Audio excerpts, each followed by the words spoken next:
Tensions are still high following the meeting between House Speaker Kevin McCarthy and the president of Taiwan, resulting in China performing combat readiness drills around the island nation.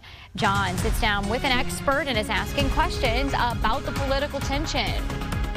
Joining us now is Dr. Laura Lerman, a professor of political science and the chair of the School of Social Sciences and International Studies at Wright State University. Dr. Lerman, thank you so much for joining us here on 5 on 2. Thank you for having me.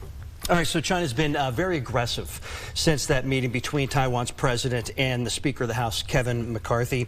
Taiwan's military has been placed on alert. Obviously, nobody is wanting to see war, but how tenuous is this situation? It's a serious situation. The live action drills, the combat readiness drills that took place over the last 3 days, they're concerning, they're provocative, but they're not unprecedented. China takes all issues related to the status of Taiwan very serious.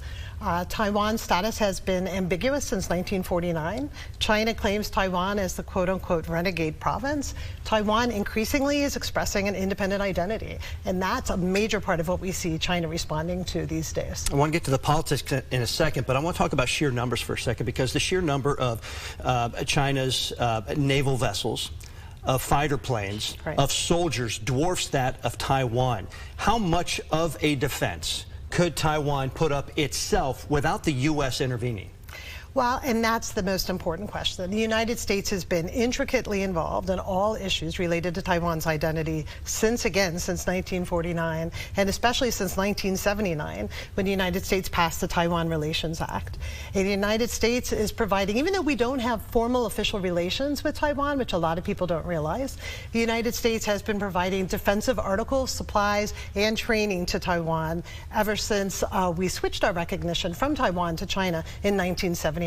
So Taiwan's defense is solely backed up by the United States and by other allied powers. So this is very much a regional and a global issue. All right, let's go back in time a little bit to last year when then Speaker Nancy Pelosi went to Taiwan, and China also became very aggressive after that as well. What is similar or different in this stance versus that? I really appreciate that you asked that question, because when former House Speaker Nancy Pelosi went to Taiwan in August, China's response was actually more provocative at that time.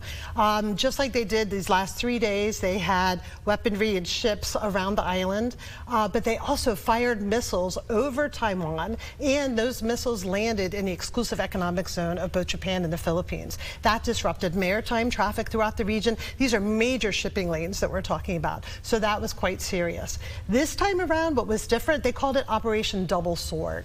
And what was different is that they sent ships on both the western side of the island, which faces mainland China, but very importantly on the eastern side of the island. So this is why you probably saw some of the reports that China was encircling Taiwan, and that was very concerning. They also started searching some of the ships that were going through the region. So in that sense, this is an escalation as well.